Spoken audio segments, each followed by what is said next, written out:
your host, or should I say ghost host, Drew Neiser, because I am not live from my home studio in New York City. Yep, I'm on vacation this week, so I'll be passing the show on to our guest host, Jon Russo of B2B Fusion. Jon is an ABX wizard, which is perfect as that's the topic of today's show. You're in great hands. Now I'll pass it over to Jon. Enjoy the show.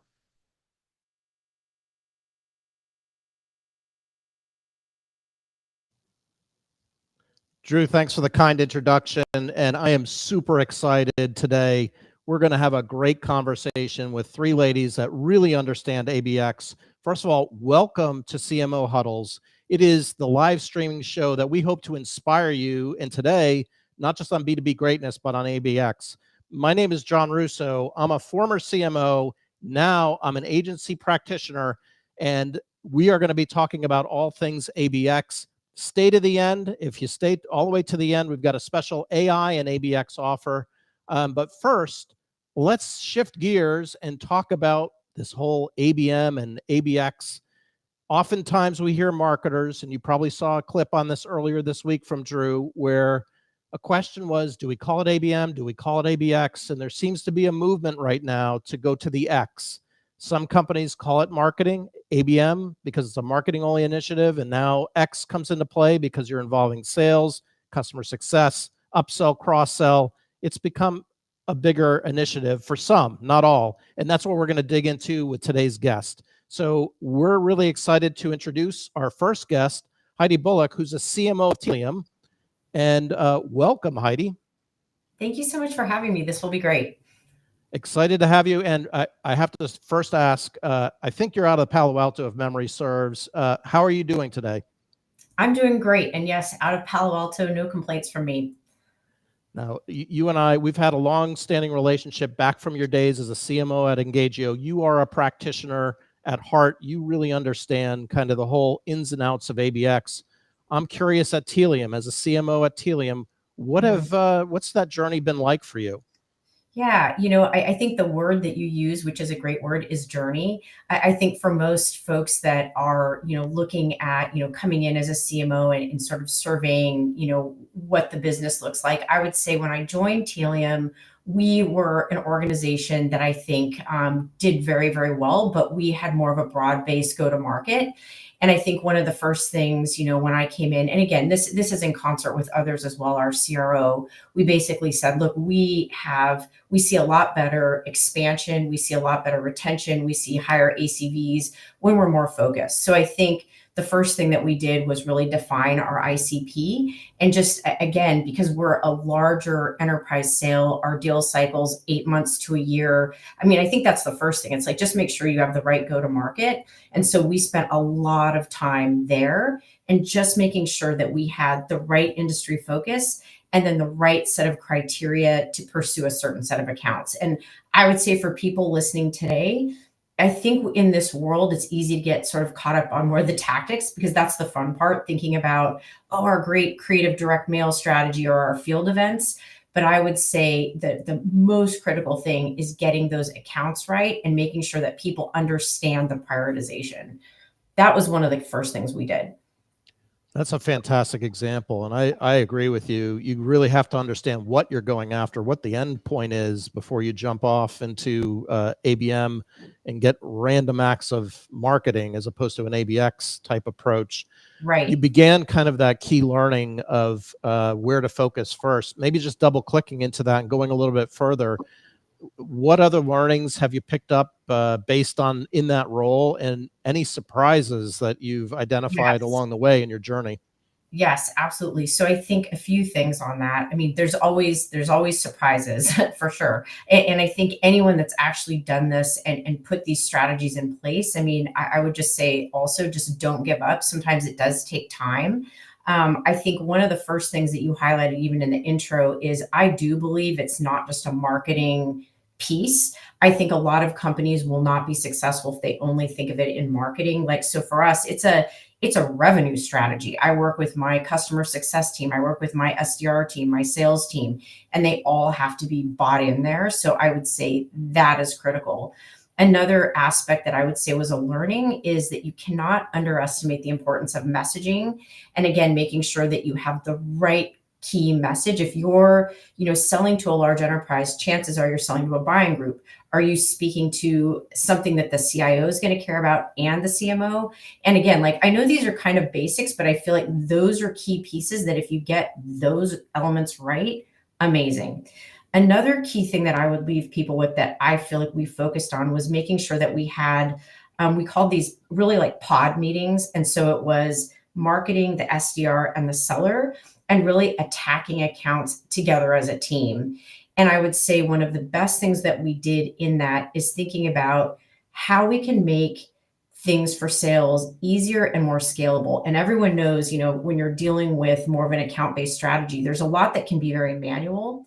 And so I'd say the two things that we did were we were able to get intent and other intelligent signals in a dashboard in Salesforce. So at any time a rep can say, these are my accounts, and what is, I'll just use this term surging, but it's a combination of, we use user gems, we use other intent, we use, G2, Marketo, all the signals, but instead of having them have to look 50 different places, or instead of them depending on one marketer, because all of us, no one has enough people. That's just, we all know that. So thinking about how you can get that intelligence to them faster, that was one. And then using some tools to also help them on, in these accounts, what is some of the key information so that they can build their key plans, right? Their strategies. So if I'm pursuing, say, a large pharmaceutical company, do I have one place in Salesforce that will collect all the key things that are going on within that organization? So we were able to do that so that then they can craft like targeted emails, et cetera. So I think stepping back, the lens of how can I make it easier for my sellers to do what they need to do? It's not just, I did a field event, I focused on this account, I invited them, and I'm done. It's an ongoing motion that you're living together. I think that was a terrific soundbite, and I hope people listening really focused in on that dashboard and unified view in working in the workflow is what I heard you kind of say is, right. And it's something as marketers, I find we don't think a lot about because we get so focused, as you said earlier, kind of on the tactics, the email campaigns, the this, the that, the activity, and don't take a step back to figure out how can you make it easy for the sellers? How can you be in their workflow? I really like how you said that, and I would violently agree with you. For what it's worth, you and I could probably talk all day on that. Maybe just thinking about that list of ideas that you were sharing there, there's so much pressure right now for revenue, for progress, and you and I both know that this is not an easy solve. It's not like flicking on a light switch and boom, you've got ABM. It takes some effort. It does. Is there a quick win that you would suggest? Like either you've recognized that your own company, or if you're doing a reset or a restart, are there quick wins that you would suggest companies focus on? Yes. And I think a word you just used is critical. It's focus. So I think for a lot of organizations, they might say, here's our ICP. We might sell into, 5 different verticals.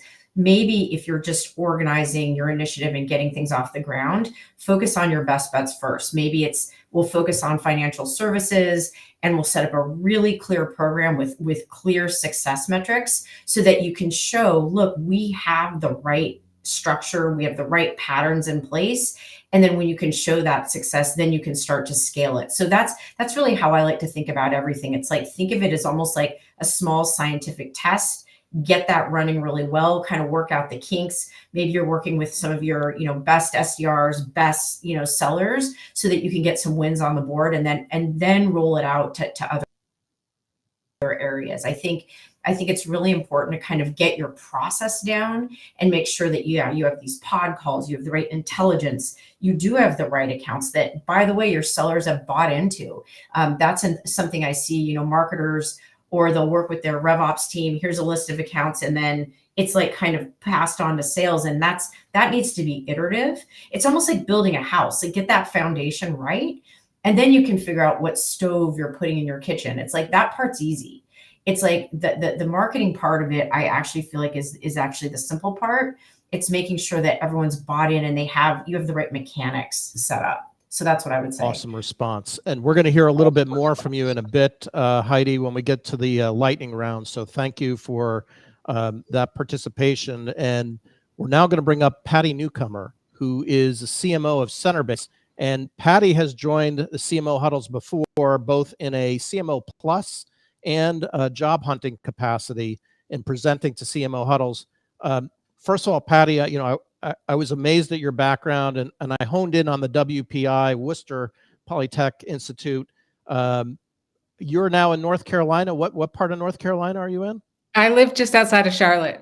Nice. Actually, technically in South Carolina, but a mile from the border. Excellent. Well, you and I could shovel snow with the best of them because we both grew up in the same area, not too far from one another.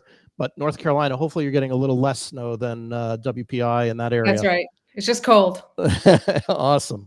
Well, look, we would love to jump in and learn more about your ABX story at Centerbase. Maybe you can give me an example of a successful ABX play that's part of your ABX strategy. Yeah.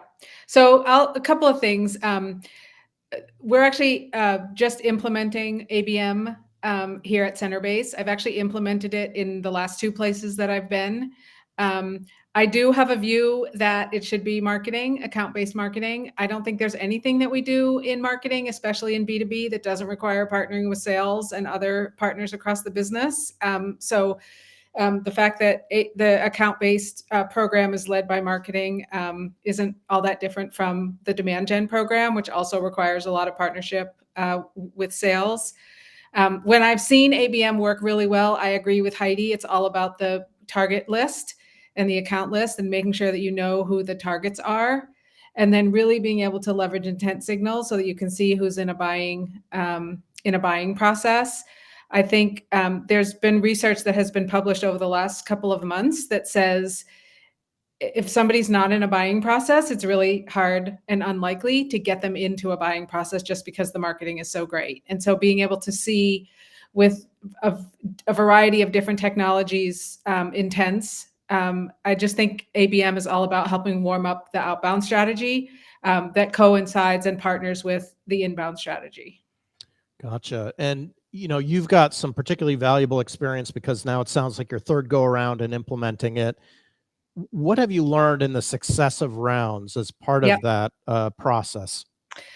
Well, we talk about this all the time in CMO Huddles. I think the first one is really understanding who on your team is actually going to implement it and do the work to capture the learning that whatever technology you buy is going to bring. I think oftentimes we make an investment and we don't really have a plan for who's going to drive that investment along the way. So if you make an investment and you don't have a person on the team that's basically going to be dedicated to it, it's probably not worth making the investment. I think that's probably the biggest learning. And then the other one is just, it doesn't matter what we bring in to the top of the funnel if we're not working with the team to drive stuff through the funnel and have it come out the bottom. So we need to be working with the BDRs to be making sure that the meetings are booked and demos are scheduled and things like that. And we need to be working with the AEs as they take those into opportunity and to close. And if we're not focused on, did the 81 MQLs that we brought in or MQAs that we brought in from ABM move through the funnel and come out the bottom as closed deals, it's all for naught. And so just making sure that you're not just focused on the top of the funnel is also really critical. Last question before we bring on Bindu. In your experience, it sounds like you're having a lot of collaboration there between maybe marketing, sales, and SDRs. What's that dialogue like maybe at Centerbase, or what have you learned about that dialogue? I think it's just, it's making sure that the focus is that we're aligned on our one outcome, which is book deals. And we're not trying to point fingers at each other about who's doing things wrong. We're just trying to all work to get to the best outcomes. We've identified, processes that are broken and data tracking issues that are broken, and the messaging isn't right. And so whenever we surface an issue, if we can just be focused on how do we get to a better answer so that we can get to a better outcome, it's just a lot more fruitful than we're just pointing fingers at each other. Awesome. Well, Patti, you're going to be joining us for the lightning round here in a little bit.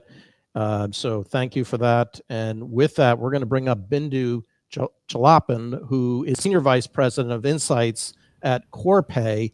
Not only has she been a previous guest, but she's talked on my favorite topic, marketing metrics. Hello, Bindu, and welcome from the Atlanta area. That's correct. Thank you. Thank you, John. Super excited to have you here. And you've heard now from a couple speakers talking about their ABM or ABX journey. How has your journey been with ABM and ABX? So we have been on the ABM journey for some time now. In the last few years, we kind of worked on our fundamentals. So we put in a lot of effort in building a prospect database and cleaning the database, enriching it with the right fields, right? Making sure that we had enough contact data too. And then after that, we refined our ICPs, built our TALs, and refined it. And in the last couple of years, we tested a couple of tools also, ABM specific tools. So I would say those were like putting a lot of fundamentals down. And today we are kind of in a place where we are ready to make a very structured. We are on a very structured ABM play right now, and this is kind of our go-to-market strategy. So with that, I'd say that we have a very well-defined ICP, and our technology stack is pretty much in a good place. Of course, it can evolve, but we have access to intent data, predictive modeling, and then we have been playing around with targeting strategies too. And our ABM play, of course, includes a very well-rounded multi-channel, targeting and engagement model.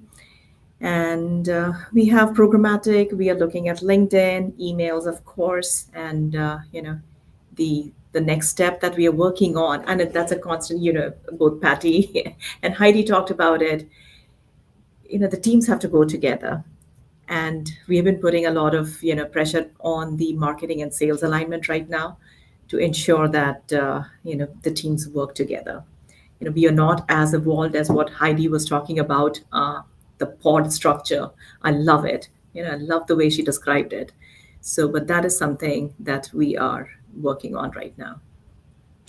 Gotcha. I loved how you described that. Very similar to the two other ladies who talked about a journey, and we see that too in our client base. It's a journey of continuous improvement. If you can share a little bit, or if you feel comfortable sharing a little bit, sales and marketing alignment is such a common issue with so many companies. We've been talking about it for 2 decades, and that when my hair was jet black. What does good look like from a sales and marketing alignment perspective in your mind?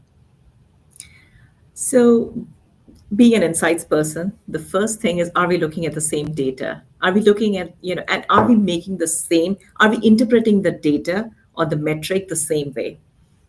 So that's number one, right? Once you have the data and both the teams sit together and look at the data and come out with the same insights of what is working and what is not working, I think that's number one in my mind. And the second one is like the small operational meetings where you quickly look at the data, see what is not working, what seems to be the problem, and start working on that problem right away. So it's like you don't, it's a team that comes quickly and then works on things in a very agile way. I think that's the key to success. Yeah, that too has been a journey for so many companies. So what you're sharing there is very common, and I'm glad you kind of painted that picture of what does good look like. It gives everybody something to aspire to. And you had mentioned the metrics, and I violently agree. And I think Heidi had mentioned the metrics as well. You being a metrics guru, what is it that you're measuring both at the marketing level and maybe at the executive level as it relates to ABM? So That's one of the things that we are still putting in place. So currently, we are looking at the pipeline and the revenue metrics, and and one of the quick wins that we were seeing is that faster sales cycles on on ABM. But we need to take a step back and put together a big ABM specific metrics, which would include coverage and engagement. So would love to hear from others also how they have approached it. But that is something that we are actively working on right now. Gotcha. Yeah, and that too is a journey, right? Similar to other companies, all go through that same kind of leading indicators, lagging indicators, volume and velocity, ABX versus non-ABX. Lots of ways you can slice and dice that. So we'll definitely come back and dive in with the group on that a little bit further. Are there any other, last question, as I look at our question bank here, any other specific examples of measurement that you're finding particularly valuable or resonating, maybe at the executive level, that they care about more than anything right now? I would say it's the revenue metrics. Anything related to pipeline? At the exec level, it is always revenue, right? I mean, pipeline is all of us look at the pipeline. So makes sense. And that too, sometimes we get caught up in our own language and our own, we marketers talk a lot about the tactics, as Heidi mentioned. You were talking about the technology, but when it comes time to the board, these words may not land as well as they do within this group or within this community. So super helpful. Well, Bindu, thank you. And you'll be joining us, I think, for the hot seat, Budweiser hot seat here in a moment. We're now transitioning to the part where we have to give a shout out to Drew and acknowledge the CMO Huddles. First of all, we had a record attendance coming today, record number of registrations for any of these CMO Huddle live streams, as I understand it. So thank you for investing your time. We're going to get to the lightning round, but first, we're each going to share what we've gotten or what we've seen in terms of value out of the community before we get to the lightning round. And I'll just say, I'll start things off as a partner. Just having access to these conversations with these ladies is definitely valuable. So with that, I'd like to bring up Heidi to share what value she gets out of CMO Huddles. Yeah, thanks for that. I think the key value for me is being able to connect with other CMOs that share your exact same challenges, because in most organizations, like, senior roles are lonely. It's like you might connect with your CFO and they might be an amazing person, but they're thinking about very different things, or, your head of product. And so it is really nice to talk to other individuals and organizations and realize that a lot of the challenges we face are pretty similar. And I just feel like I get incredible ideas from people. It's really invaluable. Awesome. Well, thank you for that, Heidi. And I would agree with you. In my limited time as a CMO for 10 years, it is a very lonely road. And now you've got a lot of communities like this one where you can share expertise.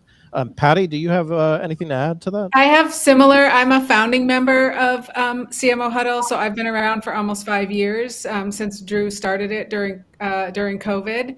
And I would say almost the same thing that Heidi did. It's really nice to hear other people that are dealing maybe more successfully with challenges that I have, and having people that I can reach out to. I also really try to be inspired externally by what's going on. And so it also helps me keep up to date on things. I've got, several people through CMO Huddles and other groups that have helped me with AI and how we really use AI and what are some cool new technologies that are coming out and things like that. And that would just be a lot harder to get access to if I was out on my own. Excellent. We're going to dive deep into AI, Patti. So thank you for bringing that up. And that'll be in the second half here in the lightning round that we're going to get to in a moment. But wrapping things up, Bindu, anything else to add to those 2 points of view? So I echo everything what Patti and Heidi have said. Peer-driven learning. I've been with the Huddles for a little over a year now.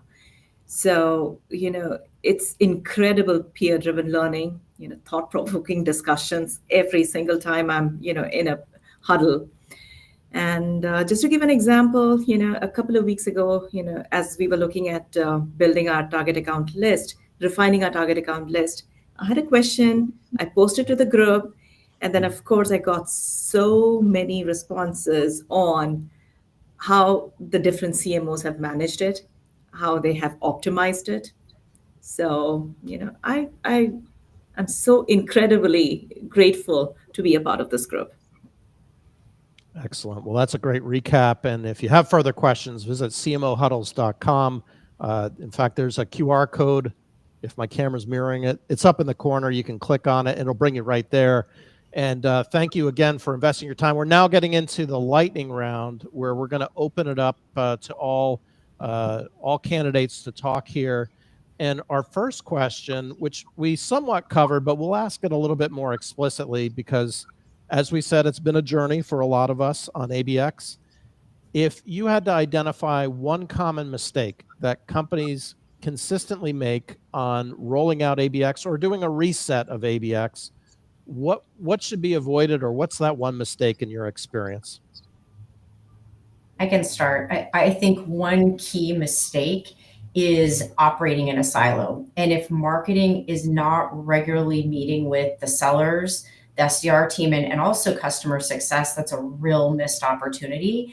And again, there's a lot that marketing may need to go then do on their own, but you always have to make sure these are the key accounts that we all agree that this is what we want to be pursuing. We all feel that we're talking to the right people. I would say it's that. And I would say internal expectation setting around when you will see certain impact. So as an example, say I'm pursuing these 5 pharmaceutical accounts. I always say, look, our first goal is to get the right names, the right individuals in those accounts. Do we know who the CIO is? Do we know the director of marketing? Great. Now are they engaged? Great. Now are they at a level where they're engaged enough that we could ultimately get a meeting? And I think level setting on that time frame, because I think some people, they're like, oh, you rolled out, ABX for this program. It's just like we've all seen this with events. Where are the deals? We just went to this big trade show. It's it doesn't work that way. But I think a lot of individuals don't set those expectations early so that everyone gets it. I'd say it's those two. And then I'll just pile on with one that Heidi, you alluded to earlier as well, which is, and you alluded to just now, is it's all about the list. It's all about the list in all aspects of marketing, but in ABM especially so. It's all about the list. And if you're not aligned on who is the list and who are the people and who are the roles between you and sales, you shouldn't do anything else. And we've gotten, in my journey on this, we have multiple companies, we've definitely gotten hung up there a couple of times. So I'll add on to it. If your existing processes are broken to start with, ABM will only make it worse. So, I think the foundation is, of course, get your data right. Make sure you work on the alignment between the different teams, and then work on your processes. The last few years we have been working on how we did a due diligence of all the things, how the leads moved through the pipeline, what were some of the things that were broken, what were the SLAs that had to be put in place. So it's a work in progress. So I would say that's a mistake that companies would make, and start with that. Those are 3 terrific viewpoints. And just double clicking on Bindu on that last comment on data, that's the gas in the engine. You're spending hundreds of thousands of dollars on your selling function, your sales, your SDRs, your marketing programs, potentially a platform. It all runs as fast as the quality of your data. So if your data is not good, be it account, hierarchical data, contact level data, if you're not really thoughtful about that, you're going to be not making a lot of progress. And we commonly, so just echoing what you said there, Bindu, and not disagreeing with any of the other points of view there, I would violently agree. Let's shift gears. We can't have a conversation in marketing these days without talking about AI. And what I'm hearing right now in AI, and I would love to kind of hear either use cases or ideas or thoughts. Some of the challenges that I'm hearing right now are, one, it's very difficult, other than a BYO, bring your own chat GPT and doing it off the side of your desk. It's very hard to scale. And a lot of people have transformational aspirations of AI. Are you using AI in ABM? Or ABX? Do you see a vision there? Like what types of experiments or ideas that you can share here that are working related to AI? Yes. I mean, I'll start. I think AI is all about scale and efficiency. And for us, I mean, like I said, I think using AI to help automate the account plans and having that in Salesforce. There's tools like Clay that you can use. There's, I feel like there's a few that we use. We use Copy AI. That's helping with like personalization at scale. And I think the key is ABM is easy when you're doing the one-to-one, right? It's like the top 5 biggest accounts that everyone can do. And that's usually, most companies don't have the problem. It's more at scale. And AI, especially when you need to know a lot about the account quickly, historically, that's where your SDRs have spent a lot of their time, or your AEs. Like, I need to read, their annual report, all of that. AI can take care of all of that. And like I said, we have kind of the key account plans now in Salesforce. So a rep can go in, here's my target list, and I already know what I should be prioritizing. And I also know what I should be saying. So I think, again, and we all know that you still have to review this. It's like, it's not to say that AI does it and you just close your eyes and it goes, but I think it gets you that 80 to 85% improvement. And I also have seen AI, we also have used it for scoring. So really automating some of the scoring and prioritization, I think it can be used there as well. So I think early on with AI, it was all about writing stuff. Like, I'm gonna have AI write this email or this blog post or whatever. And I think that is great. What I'm trying to do and get my team to do is use the AI tools as a thought partner. And so both in ChatGPT and in Claude and even some in Perplexity, it's like, what are the things that you're challenged with? And ask them to give you plans and ideas and strategies. And just like you would when you had a conversation with a peer, it's like you use that and do it in multiple places, because they give you multiple different answers. And so that has been really, I have a super resource constrained team. And so if everybody had to start from scratch on everything, we wouldn't get very much done. But we're using it as a thought partner, and I'm using it as a thought partner with some of the challenges that I'm dealing with.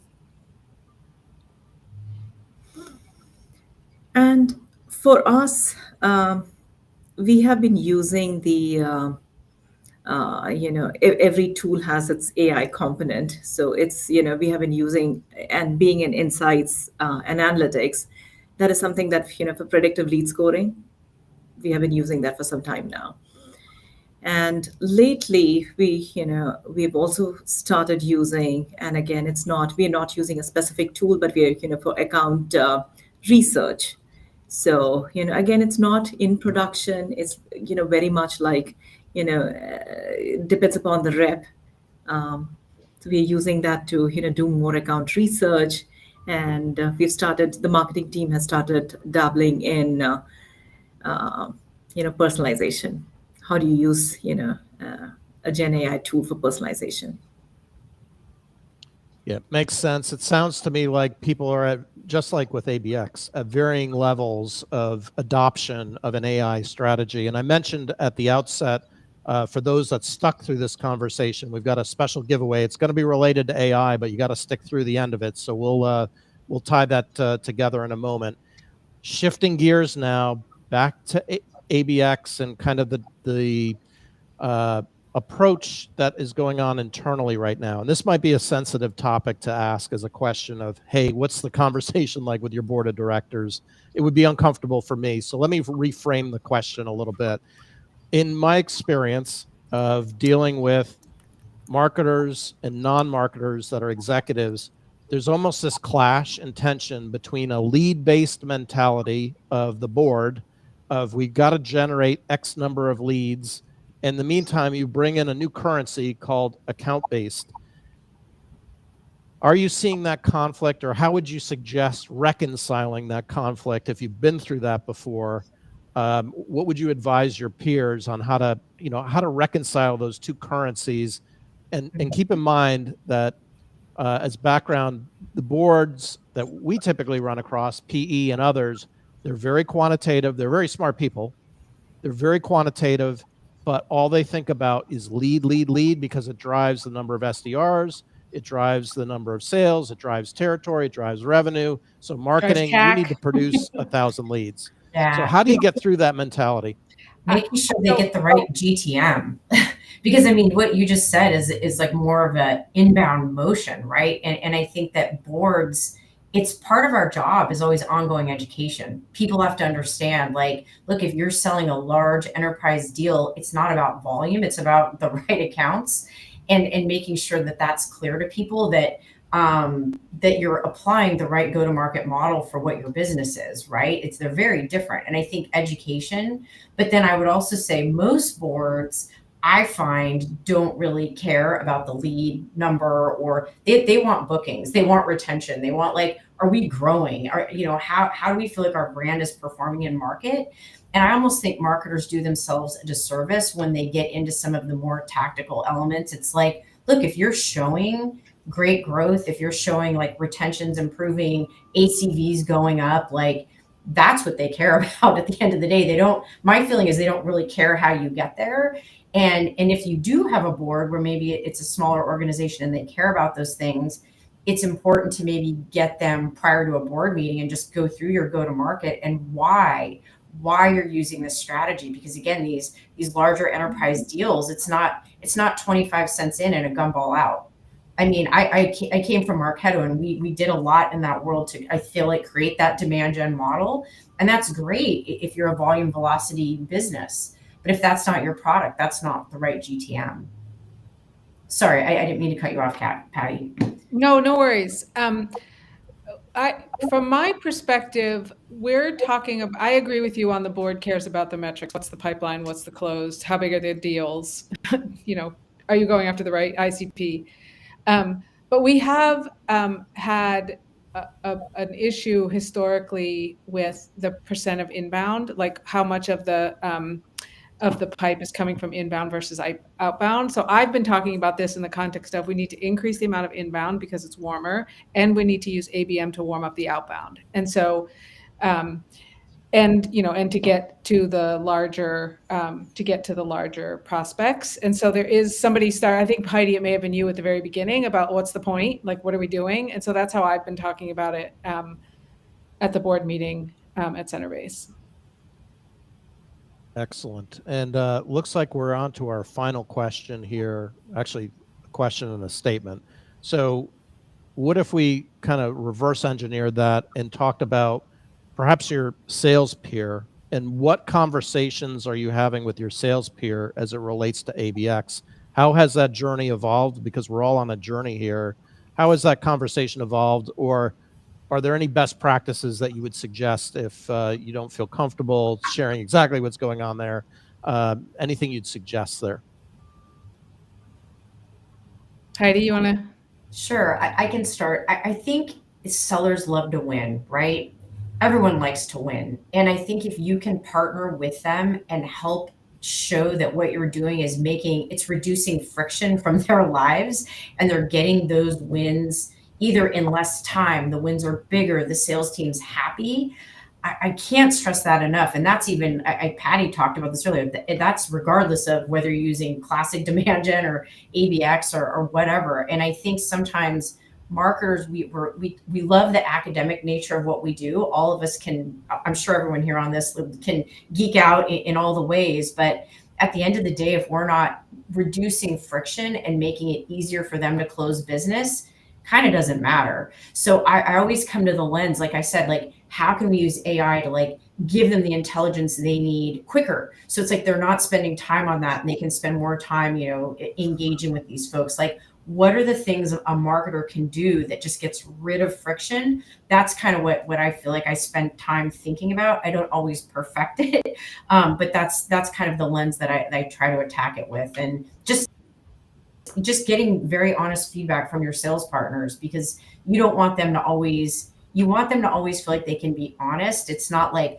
hey, marketing, we did our job, now it's your problem. It's all our problem if things aren't working. So I think in marketing, it's you really always have to be open to the feedback, and some of it you're not going to love all of it, but just keeping that line of communication open is really important. Yeah, I totally agree with that. The only thing I would add, we're in the process of having a conversation about where we are with opportunities. And I feel like that is a big win, because we're not just having a conversation about MQLs, right? And it requires a partnership between sales and marketing to actually be talking about the pipeline. And so it's, how do we make sure that you have enough pipeline to get to the deals that you need to get to? And to Heidi's point, how do you reduce the friction? How do you make that easier? Whether it's warming up their outbound or bringing in more inbound, as long as they have, more pipeline to get to the outcome that they need. That's been a win in my mind in terms of the conversation versus, hey, I delivered all the MQLs. You didn't move them down the pipeline. You didn't move them down the funnel. That's not my fault. And that's not the conversation.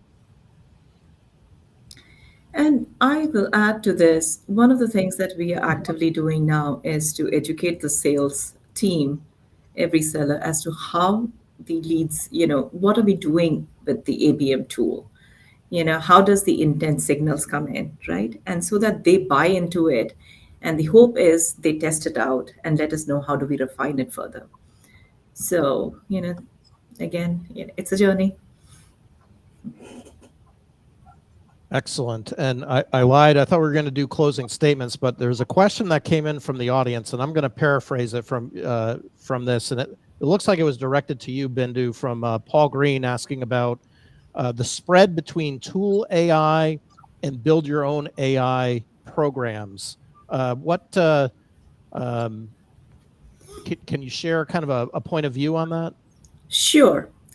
So we don't have a big team, right? So my insights analytics team is pretty, it's a small team. So to build, so here's how I look at build versus like use a tool, right? These are like very standard models. A lead scoring model is a very standard model, right? Instead of, building something in-house takes a lot of time and effort. And, we found that it is better to, outsource it rather than build it in-house. Gotcha. And just a follow-on question there, if you can pop up that other question about the team composition, Bindu. I think it was pointed to you. Bring that up. What groups are represented? What does the team look like? If you're able to share that. It's my team, or we're talking about the ABM, the team that is looking at ABM. I would say probably your team. Knowing Paul's personality, he's a very YouTube would share a lot of the same DNA. So probably your team. Got it. So my team, it's insights and analytics. So I have the what of the data. So everything about the data and analytics, and why aspect of it. So I have researchers and they're kind of strategists who do a lot of primary research and secondary research, talk to a lot of customers, right? Surveys and in-depth interviews to understand why something is happening in the market. And the what aspect is all data. We just go into our data, look at the market data, etc. So it's a combination. It's like, that's why I call my team as an insights team. Gotcha. And just to add on to that, how about your ABM team, since you brought it up? Any insights on the ABM team composition, and maybe for either of the other ladies to answer this too? Like, what does that look like from an org perspective? I think that actually would be a really helpful and good question that Paul was possibly interested in as well. I would love to hear what Heidi has to say about the pod. That's super intriguing. But for us, it is like the regular people, who are doing marketing and sales. We all have come together to build this. So there is not a very dedicated team. There is, of course, a person who's like operationally managing the ABM and the tool aspect of it, but all of us are like working together on this. Yeah, I would say it depends on the size of your organization, obviously, and the size of your marketing team. I mean, there's people listening that they're probably like, my marketing team is 4 people. There's other people that maybe have like a large or like 100+ team. And I would say, so that lens, we have to think through that a little bit. But I would say the way we have it set up is I have centers of excellence. So like I have a digital center of excellence. I have like our RevOps team, and they have certain responsibilities. We have, our events team. It's a center of excellence. So they support different things. But for ABM, we basically, it's kind of the classic. A lot of us have grown up having like field marketers. And I have, ideally a field marketer paired to each RVP, but they do more than field marketing. They're really an ABM marketer. So their job is really to own the strategy with that RVP for their region. Because again, it might be different. Like in the Northeast, you might have, financial services, you might have more healthcare. So our plays and what we're thinking about there might be different content, different types of events. So we really think about it that way. And it's their job to set up the pod meetings where we have the SDR, the AEs, and we go through the accounts and we look at, are we bringing in the right people? Are we engaging them? And then when was the last reach out? It's like, say the engagement on the account is poor, that's on marketing. And then we have to figure out like, what's our next strategy? Or if the engagement's great, but there hasn't been a meeting set, it's like, hey, SDR, what do we need to kind of do here? So it's always kind of looking at the data with that team and figuring out your next strategy. But I do like having somebody that pairs with an RVP. They've got to be close to the business. You can't be, I'm somebody that sits, in San Mateo, just in my little world and not out. I don't think that works. Awesome. And I agree with that. I've had smaller teams, but having a marketer that pairs with the salesperson team territory and somebody from data or operations to make sure that all the data is coming in right and that you understand the tracking and all that has been, those two people and functions have been super critical. Excellent. Well, we're into the closing words. So final thoughts as we go around the horn here of anything that comes to mind, any wisdom, any tips, anything that resonated here. Maybe we'll start off with Heidi again of anything to share related to ABX. Yeah, I mean, I think we've said it, but be very thoughtful with your account selection. Do not forget about internal marketing and making sure that everybody's bought into your process and what success looks like, what people can expect to see in the first month, what people can expect to see in 3 months.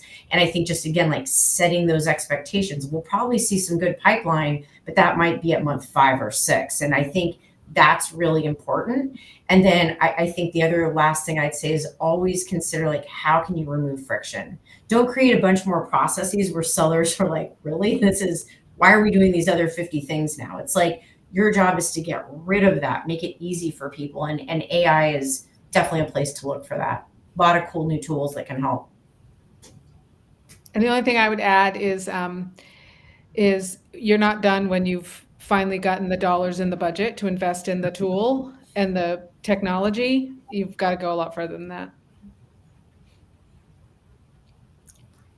And I will add, make sure your processes and data is ready for this step. Excellent. Jon, I've got one more for everyone. Add one more. A tool is not going to solve your problems. And I feel like there is this belief that in the world, like if I just buy this one thing, things are solved. And it's like your tool is not your ABM or ABX strategy. I just have to say that. I've seen it so many times. It's like not going to solve it. You're more your team and your process.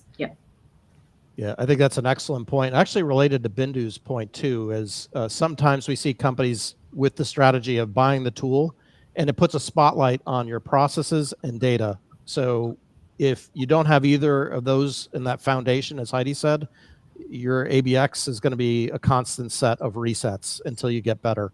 So the tool is going to amplify it. With that, I promised a special offer for those of you who have listened throughout. If you have interest, you can DM. We have done an extensive AI and ABX report that talks about, and we've sliced it by vendors, and we've sliced it by budget and company size. Might be helpful to you. Just DM either in the LinkedIn or message me directly. I want to thank Heidi, Patti, Bindu for investing your time in CMO Huddles today. So thank you, ladies, for the time and for us being able to have this conversation. In 2 weeks, Drew is going to have another CMO Huddles with Analyst Relations with Dan Loudon and Lori Columbi. And with that, the other moderator behind the scenes, you can cue the music. CMO Huddles Studio is produced by Melissa Caffrey. Our production assistants are Laura Parkin and Ishar Cuevas. If you'd like to learn more about CMO Huddles, please visit cmohuddles.com. I'm your host, Drew Neiser, and until next time, keep on sharing, caring, and daring each other to greatness.